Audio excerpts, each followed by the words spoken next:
warahmatullahi wabarakatuh. Nama saya Faris Rashid, memiliki NIM 2008 1070 125.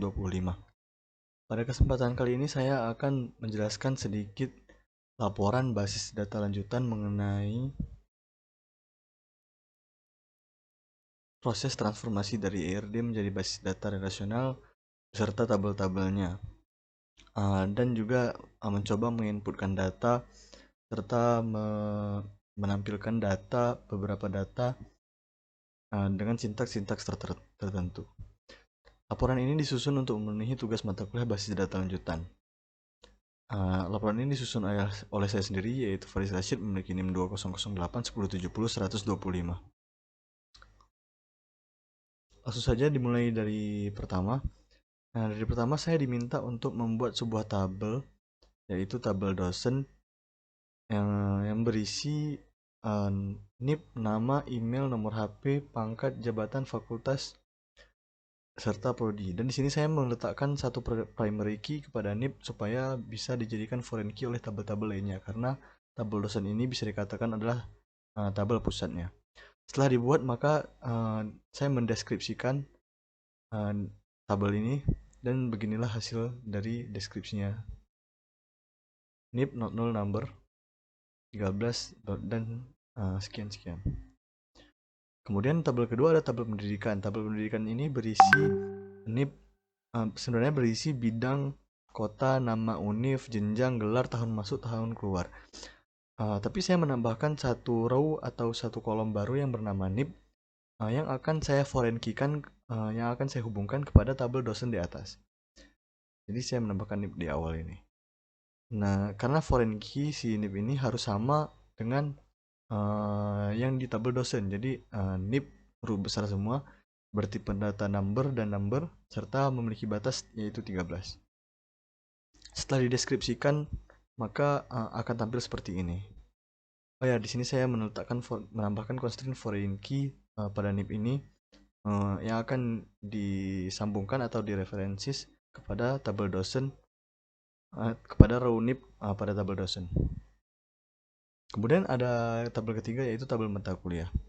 Berisi NIP, kode MK, nama MK, URL, jadwal, semester, tahun ajaran, deskripsi,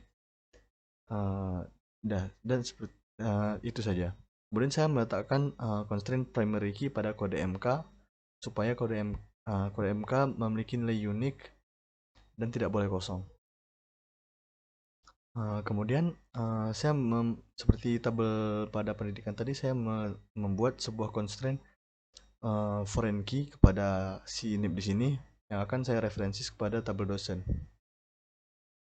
Kemudian saya menambahkan komen pada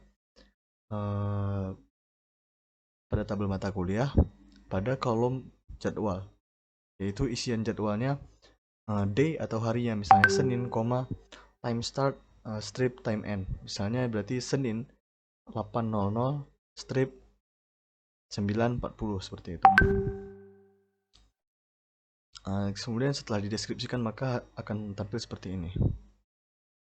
Kemudian ada tabel keempat, yaitu tabel publikasi, memiliki row NIP, penulis, tahun, judul publikasi, jurnal atau seminar, judul jurnal atau seminar, serta lokasi. Di sini saya meletakkan foreign key juga pada NIP ke tabel dosen yang memiliki NIP juga.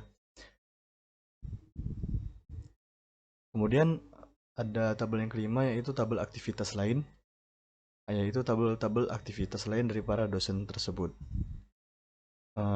Memiliki row NIP, nama kegiatan, deskripsi, tanggal mulai, tanggal akhir, lokasi, peran.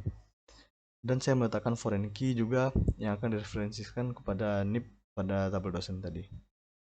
Kemudian saya meletakkan dua komen pada kolom tanggal mulai dan tanggal akhir, supaya format penulisan tanggalnya itu sama semua. Di sini memiliki tipe data number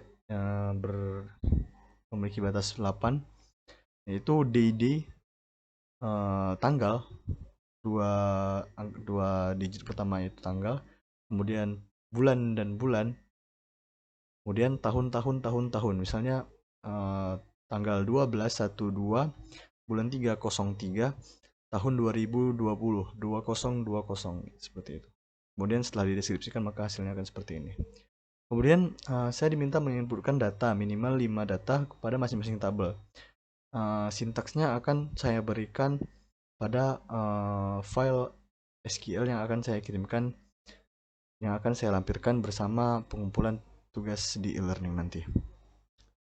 Karena sintaksnya terlalu panjang sehingga tidak bisa di SS. Setelah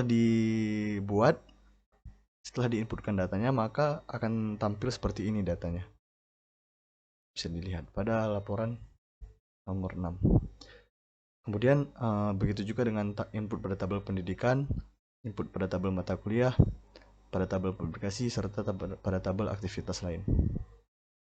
Kemudian ada soal yang diminta untuk saya selesaikan, yaitu buat query SQL yang melibatkan satu tabel di mana query tersebut harus dilengkapi dengan group by, sintaks group by, serta sintaks order by. Query-nya bersifat bebas. Oleh karena itu saya memilih menggunakan tabel pendidikan, yang mana saya di sini menyeleksi jenjang, yaitu S1 dan S2 yang saya inputkan tadi. Kemudian count jenjang untuk menghitung berapa banyak sih S1 di sini yang ada dosen yang S1 dan berapa banyak dosen yang telah S2 pada tabel tersebut. Kemudian S jumlah jenjang. Jadi count jenjang ini saya namakan jumlah jenjang seperti ini nanti. From daripada tabel pendidikan serta group by jenjang. Yang di sebelah kirinya itu adalah jenjang. Order by jenjang. Diurutkan penampilan datanya dari secara ASCII daripada rujukan row jenjang, yaitu S1 dulu baru S2, bukan S2 baru S1. Dan inilah hasil output yang keluar. Kemudian ada soal nomor 2, yaitu buatlah query SQL yang dimana harus dilengkapi dengan sintaks having. Query bersifat bebas dan diharapkan tidak sama antar mahasiswa. Lagi-lagi saya menggunakan tabel pendidikan sebagai contoh yang akan saya buat, yaitu saya menyeleksi NIP serta saya menghitung jenjang juga. As jumlah jenjang seperti tadi, count jenjangnya saya namai sebagai jumlah jenjang daripada tabel pendidikan. Group by NIP, jadi dari NIP penggrupan untuk count jenjangnya yang memiliki, yang having count jenjang lebih dari 0. Yang dosen-dosen apa saja yang memiliki jenjang lebih dari 0, yaitu yang memiliki S1 dan S2 pada tabel tersebut. Di sini ada 4 dosen dari 5 dosen yang memiliki riwayat pendidikan yang tercatat pada tabel. Ada 1 dosen yang tidak tercatat pada tabel pendidikan. Hal inilah yang akan saya tunjukkan seperti itu. Terima kasih, hanya ini yang dapat saya sampaikan. Lebih dan kurang saya mohon maaf. Wabillahi taufiq wal hidayah. Wassalamualaikum warahmatullahi wabarakatuh.